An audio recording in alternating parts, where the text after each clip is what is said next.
tonight here, and this spotlight is on my beautiful uh, Acanthoscurria Geniculata, the Brazilian giant white knee. Her name is Scarlett, and she has been in pre-molt for close to 4 months now, and we'll go through all 7 days up to our first feeding. This is day 1 of her molt. Right after she molted, this is probably around a few hours, I would say no more than 4 hours after molting, and I have not been able to get a good clean molt out of her as of yet. Until this time, I got the clearest shot I possibly could get. If you look in there, you can see there's a flap in there. She's a confirmed female. Thank goodness. I've had some really bad luck lately with some of my favorite teas being males.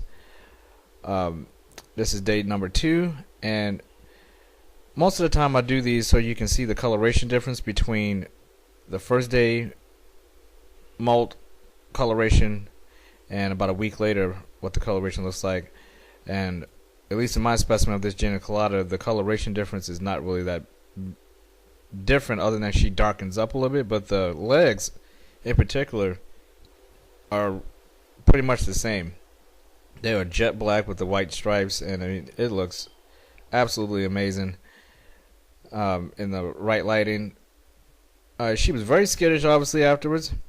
And on this day 3, this is probably the first time I actually got her out, and she was just kind of sitting there. She didn't freak out, and I had to come back and film her, or come back and try to film twice in a day, because most of the time she ran back in her hide as soon as I even came in the room. So she loves a big giant water dish. She hangs out around that water dish to try to make sure it's filled. It's a little dirty right now. I didn't want to move it because she's been hanging around there hardening up. But as you can see here, this is a shot of her, and as she's darkening, you can see the carapace is actually darkening up. If you look real closely, you can see she actually has a little black triangle on her head, which is kind of cool. That triangle has been darkening up as she molts and gets bigger. That triangle has been darkening up, and the rest of her carapace sometimes lightens up. It's kind of strange, but sometimes it's really, really dark well after she's molted when she starts to harden up. I'm curious to see if that's going to continue. As far as her enclosure goes, especially some of you beginners out there who want to know a little bit more about this species, everyone does it differently, but she's in this little round, kind of rotunda-like enclosure. This is temporary for her. I'm going to get her something now that she's molted a little bigger so she can walk around and climb. She likes half the substrate wet around the water dish and the other half dry, and the only time she uses her hide is when she runs the hide, and she usually comes back out like 5 minutes later when she thinks something's cool. She's not a hair kicker at all. She's actually very docile at times. I got her as a 1 inch almost 2 years ago, and right now she's around close to 5 inches. I would say she's around 4.5, maybe somewhere around in there. I didn't get a chance to get a length on her, but she's been doing great. She loves superworms actually.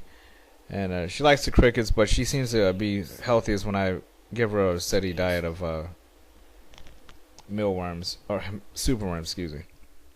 As you can see here, she's just actually in this shot came out of her hide after running in there.